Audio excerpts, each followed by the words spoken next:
Welcome back to Inside the Family Office Live Investor Panel. In episode 2, Infrastructure, Secondaries, and Saying No to FOMO Deals, Dr. Cook is interviewing Isaac, a multifamily office CIO and investment banker based here in Los Angeles. You're going to hear how his team allocates across public and private markets, why they're leaning into secondary opportunities right here, right now, and how they help families avoid chasing the latest hot trends just because it's in Bloomberg or being talked about at the country club. And most importantly, Isaac explains why infrastructure and decision-making process matter more than any single deal itself. Isaac, please tell us all about you and what you're interested in and doing. Beautiful.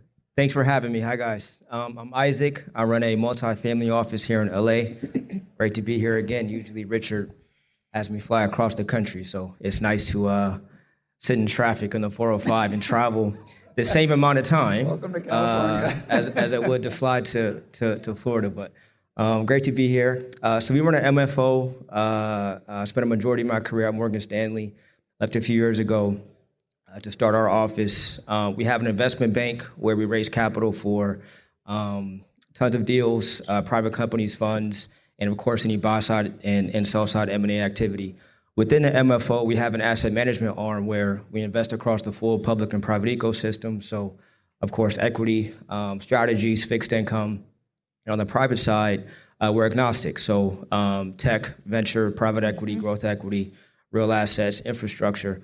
What I think is interesting lately is secondaries for our clients. I think especially when it comes to liquidity or lack thereof, specifically when it comes to companies staying private longer, when it comes to the capital markets, IPOs, and exits.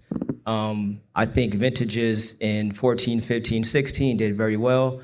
I think folks in 21 got caught, unfortunately, and so we like cleaning up cap tables. And so for our clients, it's very attractive entry points, really good companies, and being able to run diligence on just the future of just our economy and our country. And so for us, a myriad of structures. So obviously SPVs has been an interesting structure lately, although you have to be careful. I was talking to some of my colleagues. I'm seeing 2, 3, 4, 5, 6 layer SPVs. You have to be very careful, but the point careful is, of the fee layers. Definitely. I think being able to, but again, attractive entry points, really good companies, and just being able to play the liquidity game for folks who want to get out. And of course, on your side as a buyer, our clients have found tons of potential in that. I'll say to one of the later questions in terms of advice and things we always look for and tell our clients.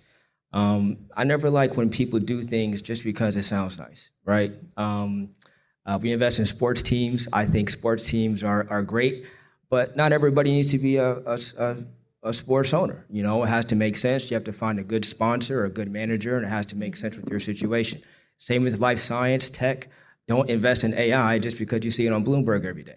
It has to make sense in your particular portfolio. And so I just see, unfortunately, family offices and investors do things because their country club buddy did it, and that's just an atrocious way to invest. And so I just think having it make sense for yourself and your family is something we always preach, and I think people should make a note of. Lastly, to that point, infrastructure, I think is very important. I think being able to, and you touched on it to your last question, being able to make effective decisions at a moment's notice is really hard to do. Your liquidity, what asset classes, your exposure at any given point in time, who's making the decisions, when you get in, when you get out, when to say yes to an opportunity. Do you invest in an SPV, a fund of funds, a fund? Do you pay 2 and 20? Do you negotiate a co-investment? I mean, these are questions that you have to be able to answer quickly. And how do you come to a yes when you make a decision to a potential investment? I came from the wirehouse where they made the biggest funds in the world wait 4 years to say yes to a fund. And family offices say yes at the end of a Zoom call. I mean, you don't have to be Goldman, but you have to take your time and have a process and try to find a level of infrastructure for your family. to make decisions. So anyways. Yeah. I think those are great points. Things that I'd like to really highlight here are the importance of infrastructure, and having worked for MFOs and SFOs outside of my own family as well as my own SFO, I have to say and being an accountant, the back office is often grossly overlooked and in some cases underfunded.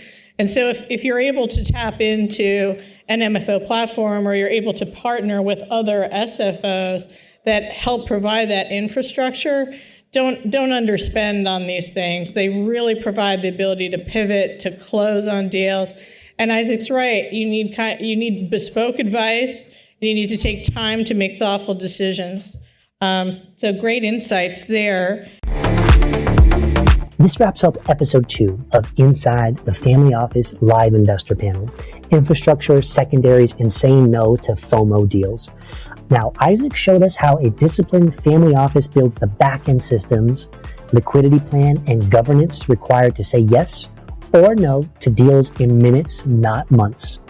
If this episode speaked ideas for your own investment process, follow the show. Send this to your CFO or CIO and join us in episode 3, where we go deep on tax-free compounding with self-directed IRAs and Roths. If you are a founder, raising capital, developing real estate, or you're an investor, would love for you to get involved in the Family Office Club. I've run this community for 18 years now. We've hosted 300 live events. We have 17 million social media group members and followers. We have the #1 YouTube channel on family offices. We have the #1 most popular podcast on family offices. You can learn more about us and our membership options at familyoffices.com. We have 30 in-person events planned in 2026 and another dozen events this year. Please go to familyoffices.com to learn more.